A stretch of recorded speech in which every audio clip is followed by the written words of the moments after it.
طبيبي قريب هل سقامي تسمع يقابلني يوم المقفى المشفع أراني إذا ما من الشيطان الرجيم بسم الله الرحمن الرحيم الحمد لله رب العالمين الرحمن الرحيم مالك يوم الدين إياك نعبد وإياك نستعين اهدنا الصراط المستقيم صراط الذين أنعمت عليهم غير المغضوب عليهم ولا الضالين. السلام عليكم ورحمة الله تعالى وبركاته. بندراد جوج بندراد إسلاميا كود كالاتون من أنا بقول لكم أن شأننا ما هم جورا en garti kadi e sakaji kewɗeɗen artude e bindande men shira annabi o sallllahu alayhi wa sallam kono no ceernaji o waɗirannoɗo en ni ko on kadi hande jottinde ɗo jonde ceerno men musidɗo men ceerno Sara Thiam to cuuɗi men semme ko heddi ko noon en mbaɗi ɗo bindande kewɗe machallah en defi wayrude e alhaali o kono wayni tan jeyaɗo jeeya ko rondi alhaaliji aduna tan tagui kono nelaɗo Allah sallllahu alayhi wa sallam ala ko jaranani en to banggue foof ko heddi ko noon en mbadde makko bindande kewɗe kono hande elle defɗen puɗɗen deften nayirade koto banggue nelaɗo o sallllahu alayhi wa sallam e jinnaɓe nelaɗo Allah sallllahu alayhi wa sallam yumma ko e bammakko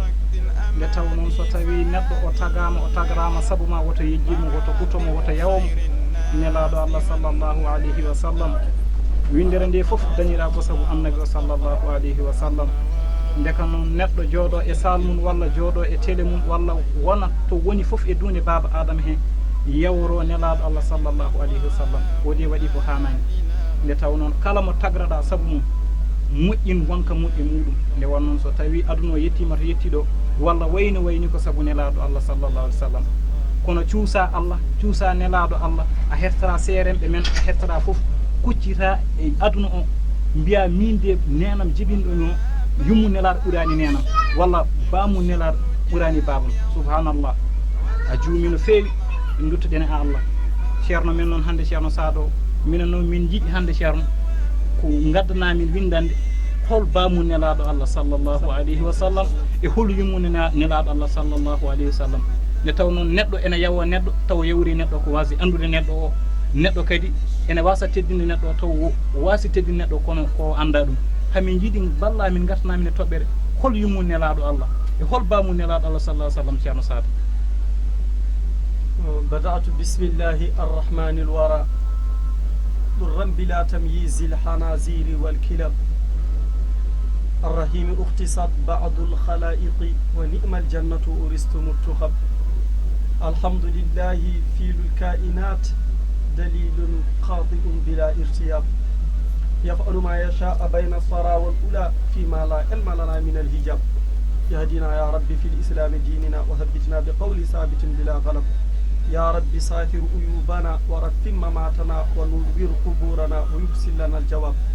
ثم الصلاة والسلام على من يرسل ولا يرسل إلا رحمة للعالمين هو أصل الجمال وبهجة الأكوان على النبي المصطفى الأدنان صلاة مقرونة في الجمال في الحسن والكمال والخير والإفتال صلاة تتبعها ريح وريحان ويتبعها مغفرة ورضوان وعلى آله وأصحابه وسلم تسليما doddiraɓe caggal yettude Allah ko julde annabajo sallllahu alayhi wa sallam mo ganduɗa so wonano kala mum so wonano annabi sallah sallam hay hunde wotere wonatano noon ceerno men Bouchiri wi walawla lam tukhriji dunia min al adami ceero cheikh mo ceero bamum ceero Mouhamadou Lamine ceero mum ceero alhaji alpha tafsiru lima yubba ceero Mouhamadou Samba Samata o wi walawla ruhuhu ma raha rihun wala shay'un yakunu ala dawami so wonano ruuhu nulaɗo Allah sallah sallam hay hunde wotere dillatama nde won noon ene tindini ene fammini annabi sallah sallam jomiraɗo kanko tan jogui haaju jomiraɗo wi ma arsalnaka illa rahmatan lil alamin min neldanima an nulaɗo Allah sallallahu alayhi wa sallam so wona ka yurmede windere nde dendagal yimɓe jinneji foof annabi sallah sallam ko yurmede wonani ɗum ɗum tagi jomiraɗo wi qul in kuntum tuhibbuna Allah ay o wi fattabi'uni so tawi ko gonga tan oɗon jiiɗi Allah ndewe kam min nuraɗo Allah sallallahu alaihi wasallam eyyi ɗum ene tindino wonde nde aduna Allah foof yimɓe jinneji Allah wiyat ndewe oɗo goto so tawi oɗon jiiɗi ham ndewe oɗo ene tindino wonde oɗo ɓurdemo dendagal ko heddi ko kanko annabi o sallllahu taala alayhi wa sallam annabi sallah sallam mo ganduɗa jinna mun eɗen ganda ha yettoyi baba adama jomiraɗo ko waɗi ɗum programme ene jogui an noon an suɓonto hoore ma cuddiɗo ma walla ɗum nde annabi sallah sallam guila arani jinnamo ko yetti baba adama Allah ko waɗi ɗum programme jinnaɗo makko debbo yumma amina ha yetti baba adama Allah ko waɗi ɗum programme e jinnaɓe laaɓɓe suɓaɓe tedduɓe Allah suɓini wona tan comme noon enen ni en ayi kala mo jiiɗa e aduna he jooɗiɗa so ceerno mum so gando mum so ministre kala neɗɗo no wawi teddirde sa jooɗimo aɗa wiya haalto yummakko e bamakko no ndesdirno walla kawri yeeso makko ɓawlat walla mettinanma walla wooda ko ɗum ɗum aɗana ko tagui ɗum nde wonnoon ɗum nde wonnoon neɗɗo ko neɗɗo tan so tawi aɗa yiya haala hakkude neɗɗo jinnaɓe makko no ndesdirno ma woodi hen ko laaɓi ma woodi hen ko laaɓani ma woodi hen ko tulmi ma woodi hen ko tulmani ma woodi hen ko moƴƴi ma woodi hen ko bona ko moƴƴani annabi sallah sallam noon aɗa wawi haalde jinnaɗo makko gorko e jinnaɗo makko debbo holtoɓe kawriri holtoɓe jiiniri holtoɓe ndesodiri te ene laaɓi ene wi ceer keeɓa hen baraji heɗotoɓe dañi hen baraji ay tagui ɗum ene laaɓi ene wi ceer ala muñan kadi ala goɗɗum ala ko jiɗi nde wonnoon ko Allah laɓɓi ɗum haalaji kanko annabi sallah sallam bama ko wiide ko abdallahi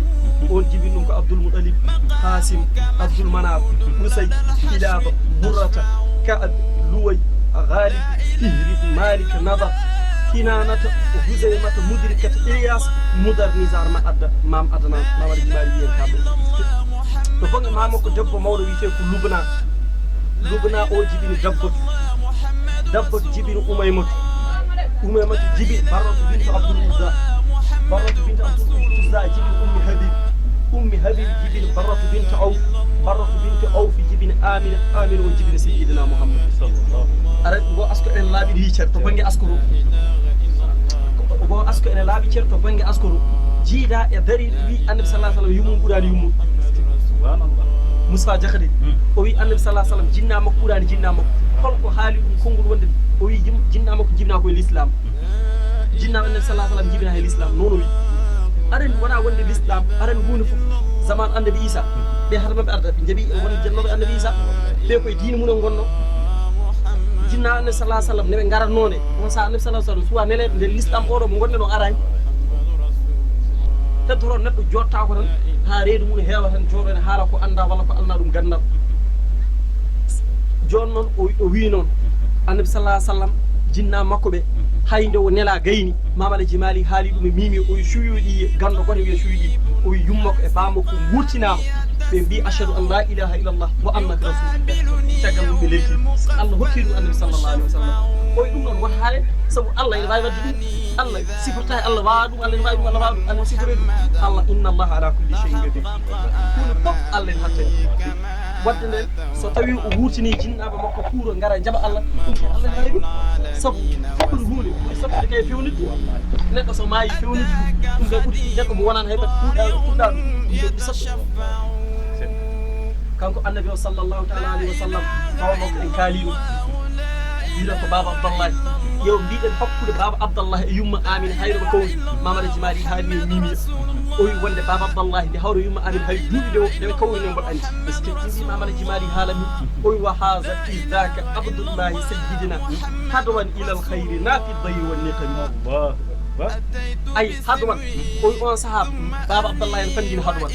ha o tongat ko jeetati da o tonga nayyi jeetati nayi wona sappo e ɗiɗi wawo wona jeegom wona duuɓi sappo e jeegom baba abdallahi ɗon yaranno on saaha arabeɓe eɓe jogui aada ay aada arabeɓe e aada fulɓe ene ɗeɓi ododirde ene ɗeɓi woɗɗodira nde won noon ayiye leƴƴi ɗi foof kaɓama piyama pour yo naata diine ha heddi leñol fulɓe holko tagui ɗum nden arabe so tawi gorko ɓiɗɗo gorko yonti wadde dewgal yadata koye jinnaɗo mum gorko en andi ɗiɗo galleji so tawi a resi hen ma heeb ko jiɗɗa ko nde won noon kala ko awdi moƴƴiri ko hen ɓesgu moƴƴiri yaltat ɗum tagui yaada e jinnaɗo muɗum yaaha galleji suɓon ɗo ɗum kanko waɗi gotol haw yonti heeɓi duuɓi sappo e jeetati o yaade mammakko abdoul moutalib ene ƴewnoyamo korɗal on saaha nde ɓe jahata ɓe birtimo korɗa ɓe jaaha aɓe ƴewniyama korɗal ɓe birti debbo goto debbo o noon ko gando ko kuncanaɗo mamala jimali haali hay inde debbo no wiyete debbo ne ɓe witti ɗum debbo ko ganndo o wi Baba Abdoulaye wittimo tan o yii annor annabi sallah sallam ɓe woni keesi Baba Abdoulaye gila tuwaji ɗinen o jiida e Baba Moussa Diakhaté aɗa faami o wittiɗo o yii annorde et puis omo anndi annabi koɗɗo jinel akhiri zaman o yonti o waɗi koɗɗo motedi o faye Baba Abdoulaye oye Baba Abdoulaye aɗon ko jiɗi o yalanmi jinmi ka sagar gorko jontuɗo wadde dewgal min koɓe sagar debbo jontuɗo naatde dewgal jimi ko gara lesdiren te kala ko watten financé o mboɗo waɗa aɗa faami Baba Abdoulaye wimo ala ɗum gommi e yaadude e jinnara mum woto yahani ƴewnoyam korɗo Allah babam suɓanta ko mimi suɓano hooram joni noon debbo o forsimo o sali debbo o wi joni arba e daani holno arba ɓe jogui sibo mbiyanno gurtoɗe tuuba debbo e gorko pijja taw ko debbo waɗi provoqué wooda ko wittuɗa jeyna gorko o wi an debbo o wi joni ar pijjan mi itta temedere ngeloɓo mo hokkuma ay ɗo wi ar pijjam mi itta temedere ngeloɓo hokkuma aɗen ko bamon annabi sallah sallam jaabi Baba Abdoulaye o wi wa amma al haramu falmamatu dunohu wal hillu la hilla fastabinihi fa kayfa amru alladi tabini yahmil karimi indihi wa dinihi o jiiɗa Baba Moussa Diakhaté o wi wa amma al haramu so tawi ko hunde harmi waddemi ko harmi falmamatu dunohu min kay maadimi ko ɗum aɗade wadde ko harmi pijjan maydimi ko ɗum aɗade waddemi ko harmi amma al haramu falmamatu dunohu wal hillu la hilla so tawi ko daygol dagui ɗum daga hakkude par ce que ɗum jaadame babam suɓantami suɓano hooram joni an hay so wona fa kayfa amru lladi tabghini hol hunde nde ɗaɓɓirta ham an yoɓe gar gonden hay so wona ɗum yahmil karimi irdihi wa dinihi dimu ene reena nguru muɗum dimu ene reena diine muɗum nde wonnoon fijirde ene bonna diine fijirde ene bonna nguru ɗum ɗo woni ko jaabi on andi peddiɓe ɓenni Mame Alaji Malik wi on ko marra ala mra'atin tudaa bi fadimatin ay tabghil mamala ilayha wahyalam kurani o debbo wahyalam kurani ɗon noon Baba Abdoulaye yehi ɓe payi galle Yumma Amina ɓe jetti Baba Abdoul Moutalib haalde e jinnaɓe makko Yumma Amina e wonde Baba Abdoulaye ɓe kaali tere kawri on saaha ko nden hitande Baba Abdoulaye ɗum yaari duuɓi sappo e jeetati on saaha o hokka Yumma Amina ko ɓe naadi Makkatul Mukarrama radiyallahu taala anhuma wiyama noon on saaha ɗon nde ɓe naadi ɓoyan tan annabi sallllahu taala alayhi wa sallam ronda annabi sallah sallam holde ronda wiyama ko jamma alal en jogi altini annabi sallallahu alayhi wa sallam ronda ay ene feeñi won ɓiɓɓe ɓe jeera hay sa haalna ko jinnaɓe laaɓe jibin ɗumen won ɓiɓɓe ɓe jeera ko nani Moussa Diakhaté hay sa haalna ko babiraɓe soɓɓe jibin ɗumen mo hersani kay darade télé plateau yenna annabi sallah sallam on kay goɗɗo kala julɗo ene foti haalde haala metti mum ay aɗa koy ومن رأى منكم منكرا فليغير بيده فإن لم يستطع فبلسانه فإن لم يستطع فبقلبه kala juulɗo mo ngannduɗa juulɗo tawde ko juulɗo so tawi o yii bonande yo haɗir ɗum jungo makko so tawi ko ɓuraɗo doon o wawa haɗir jungo makko yo haɗir ɗemgal makko so tawi o wawa haɗir ɗemgal makko ko ɓura doon yo andu me ɓerde makko kam aɗa faami ɗum ɗo kala juulɗo hay sa wawa hadde hay sa wawa wadde audio hay aɗa foti yaltide mette ma ko wonde ɗum ɗo tawde annabi sallah sallam woni référence men en ngala ko ɓuri annabi sallallahu alayhi wa sallam waɗa ɗum imagine tan sinno ɗo joni halifa ko bamma wiyano walla ko ceerno ma wiyano hewɓe hen dilla wadde ɓurɗo on so wiyama yimɓe foof en poti dillude saha noon mo ngannduɗa kala ko daña dañira ko sababu ɗum sallah sallam ay ɗum tigi ko wiide Sénégal 95% waɗa toon yettoya 95% aɗa ko tawi ɗum naafigueɓe koye nder juuɗe jitte ay naafigue ɓuuri keefere bonde goɗɗo ko juulɗo waɗi naafigue waɗi keefere te naafigue ɓuuri sattude lefte e keefere ɗum noon mo naafigue ine fidde darakille asfali minal maali jomiraɗo ay naafigueɓe less kaluuji guleeki o ɓen toon wona hefereɓe ɓuuri hoytude ɗum ay keefere tan jaɓani tan si kañum ene anda tan ko keefere kono naafigue noon ɓe jiira ene juula ɓe jiira ene mbaɗa wona ko juulɓe mbaɗata ko naafigueɓe koye nder maɓɓe jiitte ɗum tagi so wiyama 95% woto nawu toon haqqille ma wona ƴettaki toon neɗɗo mo ngannduɗa joguiɗo capacité joɗade télé haala yenna annabi salah sallam yimɓe fof pina ñalla e jaam hay goto dillata wiye ko yimɓe ɓeɗon 95% julɓe ɗum haqqille wawa jabde kala julɗo to woni ene foti yaltinde mette muɗum faɗa ɗum no wiide participation muɗum wonde ko haali ko ay manel makko to wonno ko kefere président ñande dow haalɓe annabi sallallahu alaihi wasallam mal aduna o fo darima haali la seyama président turko on yo Allah yobbu mo jen yo Allah hinno lam makko ɗum tagi ay julɗo sara wawi neɗɗo funto hoore ma pellita e ɓerde ma e fittanu ma ko dañƴa ko e jawdi ma foof mbaɗa ɗum feere kam ha daña hen diine ma moƴƴo so wona ɗum tan a wawa wettede naafigueɗe a yiyat ɗo juulɗo mo gonduɗa so tawi a dorima ɗo a ñagoro momi saabu Allah a ñagomi saabu nulaɗo Allah wawi ittude guddiɗo waɗanma kono so darima ɗo nder wi a ñagoro wawi ittude ma sappo hokkuma aɗa faami gara har kadi ha ɓadina ha ɓeydo ɓarade annabi sallallahu alaihi wasallam nanɗo pour ƴefta jawdi mum waɗɗum financé pour mawnide annabi no ɓeɗo mbaɗata ni ƴefta camaraji mum e ƴefta piiri mum ƴefta tamu e foof saabu haalde annabi sallallahu alaihi wasallam yo mawɗo ganda hol annabi sallallahu alaihi wasallam won wiya ɗum no keccini te kadi en ɓe jogui jawdi en jogui financé so wiyama bamal adi so windama lettere aɗa hersa ƴeftude hay kewi ɗiɗo waɗa hen mbaɗa hen ko ujunnaji pour inde ma inde tan wonanma hen sa maayi gasi Allah men heɓat annabi sallallahu alaihi wasallam so tawi a waɗani ɗum a dañan hen inde a dañan hen baraji julɓe belto sa maayi jamma ma premier nder gaska ma nde gadda hawtude aɗa waɗande annabi sallallahu alaihi wasallam ɗum ɗo wonno ko namdiɗa jinnaɓe annabi sallallahu taala alayhi wa sallam ɓeɗo gonno jinna makko ɗum ko kalen ke fu wonno ko wonno hakkude yumma amine e baba abdallahi ridwanullahi alum ajmaina ɗum wonno ko namdiɗa assalamu aleykum barakallahu fikum joni kam en joni tan ko sikki woni hakki fuɗɗima woɗade no fewi ha joni mi woɗɗinta haala na sa sallam caggal jinnaɗo makko nangue jungo makko ƴewno yimo fuɗɗi ha joni continue min ɗon tan min mbasa jinnade haala ay kanko annabi o sallllahu taala alayhi wa sallam en kaalino wonde jinnaɗo makko gorko e jinnaɗo makko debbo ndeɓe kawruno caggal ɗum annabi sallah sallam mamaɗo jimaali haali en hol ñalowo mo ronda mamaɗo jimaali haali en nde o rondade aɗa faami nde o rondade haw jibinade holko kewi mamaɗo jimaali haalni en wonde ɗo jibinade holko kewi holɗe o rona mamaɗo jimaali wiya ko jamma alet en jofi altini sallllahu taala alayhi wa sallam roɗa fissi hol nokku o no wiyete mamaɗo jimaali wiya hay ɗum mboɗo andi fissibi yowma sina al muhtaru kada hamalat wa qala sahlu ibnu abdoullahi zulwasami ganno goto en wiya abdoullah zulwasami kewɗo gandal o wi ala wona jamma alet min mi jaɓani ko jamma alkamis en jofi aljuma sallllahu taala alayhi wa sallam roɗa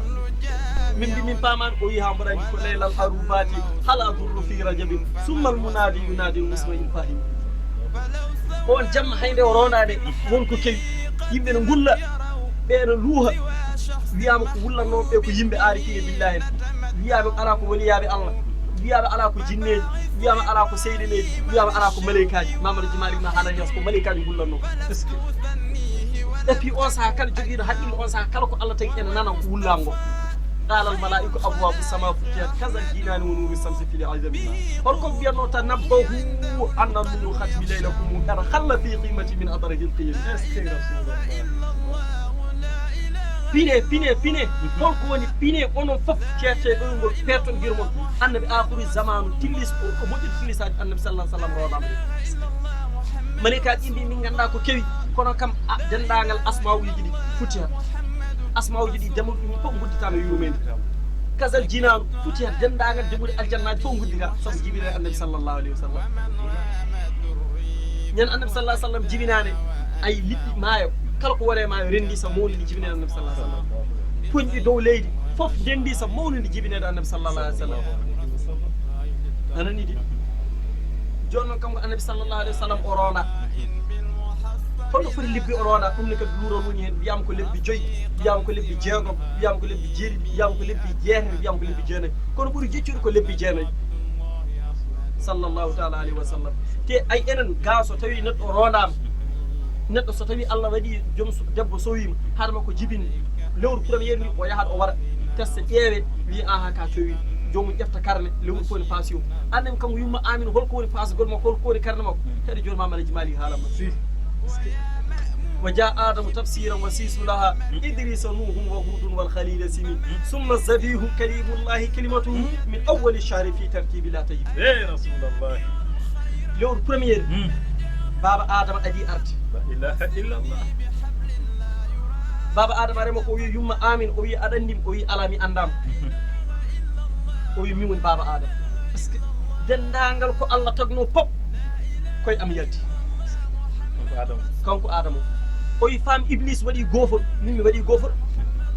hol gofol iblis waɗi o is qulna lil malaikati isjudu li adam fa sajadu illa iblisa aba wastakbara wa kana min al kafirin baba adama Allah tagi ɗum ɓakkere waɗi loofal waɗimo nen o wi dendagal malaikaji cujjene oɗo kamɓe poɓɓe cujja ha heddi iblis o salimi yemirode Allah baba adama Allah tagi ɗum wimo baba adama o wina o wonni koye aljanna kanko yumma hawwa o wi fa kula min hayso chituma kono wala tagraba hasi sadra fatakuna min azalimin kala ko woni aljanna ñaama ha heddi kiiɗo lekki seyɗani aɗa funtimo wondinimo wi ay sa ñaami kiiɗo lekki a wonta yetto aljanna naggam funti o ñaami lekki Allah wi woto ñaam seyɗa funti o ñaami o woofi o wi ay min noon Allah jaɓini hem tuuba buyi kono iblis Allah jaɓanani ɗum tuuba mino e kala dewɗo em payi ko aljanna kanko kala dewɗo mo payi ko jeengol o wi aɗani ko dañiri mum o wi mi anda o wi sibabu ɗum ko ɗon naɗo kalif ma Allah mimi yeehi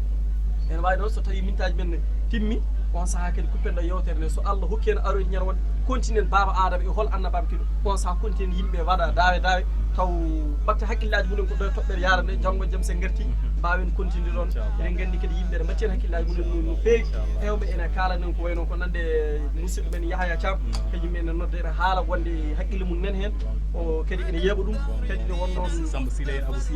Sile en Abou kamɓe foof aɓe kaala wonde haɓe jeeɓa ɗum kadi émission o ko ɓeydata e mabɓe nde wonnoon en ngala so wona annabi sallah sallam julɗo kadi ala so wona annabi sallah sallam kala ko nanguɗa so wona annabi sallah sallam a perdi hay sa dañi jowdi ha heewi ma asana dini wa duniya isa tama la barakallahu duniya bila dini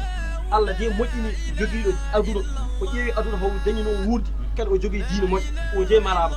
aɗani aduna kala ko pep ndendinɗa ha heewi jamma arat jaaha suba arat jaaha walla beere arat lewru kaari ilaali tel lewru tel yontere tel ñalawma tel ɓeer tel kaari yaltuno aduna ɗum wodata won ɓurɗoɓe hewde jawɗele wadde firti dañi jawɗo woni bénéfice tan ko nafirde annabi sallallahu alaihi wa sallam e yidde annabi sallallahu alaihi wa sallam jaako ɗon jaro ɗon ɗumi gadda noon in uridu illa l'islam mastatatu wa ma tawfiqi illa billah alayhi tawakkaltu wa ilayhi unib assalamu aleykum wa rahmatullahi taala wa barakatuh barakallahu fikum cheikh sar joni kam way waynata kam kadi yimɓe jettima no feewi haalama machallah kadi ñaago Allah yo Allah nuɗin gandal ngal kadi kala ko haala ko haala ko annabi sallallahu alaihi wa sallam joni noon bayata bandiraɓe kadi ñaago ɗo ma mbaw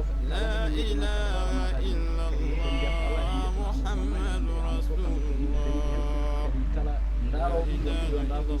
Allah e sallam wona enen eɗen wiya ɗum ko annabi o jeeri sa joni an konngol ma battingo tan mbayna yimɓe ɓe basi ala joni kay en calmini kala ɓertoɗo annabi sallah sallam kadi kamɓe ne en calmini kadi en ñaaguere mama Allah yo Allah ɓeyduɓe kadi koɓe jiiɗi ko toɓe fanar mabɓe ɗo yo Allah yettimi ɗon kadi en ñaago dendagal julɓe yo nanggu nanganat par ce que ɗum ɗo ɓe mbawno wadde ɗum tan mi yoɗan en eɗen kalnaɓe hol annabi sallah sallam kamɓe tan haade mabɓe haɓe jiɗi ɗum kono noon sa yi waɗi ɗum pour waɗi ɗum développé yimɓe woɓɓe jeeɓe hen nangga hen ɗum ko pour kamɓe wasa haade mabɓe yimɓe fof keeɓe hen ɗum ko darde mabɓe e yidde mabɓe kadi koɓe jiiɗen koye mabɓe ɗum ɓe jiiɗen julɓeɓe wadde kala julɗo mo junngo mum juuri eɗen ñaago saabu Allah ballal yo walluɓe pour ha ɓuura ɗo kadi ha yaaja ha wona télé mawɗe watta haalede hen l'islam haala hen diine liggoro hen mbaɗa hen commerce foof ɓe jii hen koye mabɓe heddiɓe foof jii hen koye mumen enen e jii hen koye men Allah ne wawi ɗum yo Allah waɗi ɗum noon eɗen ñaagono Allah jinnaɓe men ko nande nena Aissata Borguel sona Sagara Wadde en ceero musidɓe men Yaya Thiam ɓeɗo foof eɗen ñaagonoɓe Allah yo Allah humto haaju mabɓe yo Allah reen saabu yiddeɓe annabi o sallllahu alayhi wa sallam kadi kala beltortoɗo so annabi haalama ɓerde mum ene tiiɗa ko julɗo eɗen ñaago yo Allah hokkumo barke annabi o sallah sallam assalamu aleykum wa rahmatullahi taala wa barakatuh waaleykum salam wa rahmatullahi taala wa barakatuh cheikh sallah yo Allah yom moƴƴere assalamu aleykum wa rahmatullahi taala wa barakatuh طبيبي قريب هل سقامي تسمع يقابلني يوم المقفى المشفع أراني إذا